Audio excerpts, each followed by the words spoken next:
Natalie, as you already know me. Everybody are riding their own waveboards, as you can see.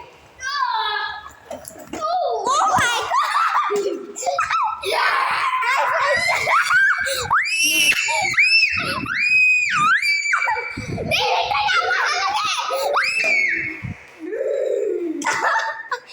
இந்த psycho பாருங்கடா, இவன் ஏன்டா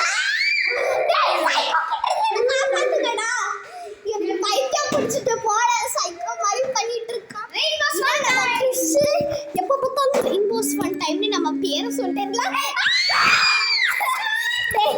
ஏன்டா இந்த மாதிரி கொடுமைப்படுத்துவீங்க? வேற வழியே தெரியல. Okay guys, so next we're going to see everybody's face. இவன் ஏன்டா இந்த மாதிரி சொல்றான்? Bye.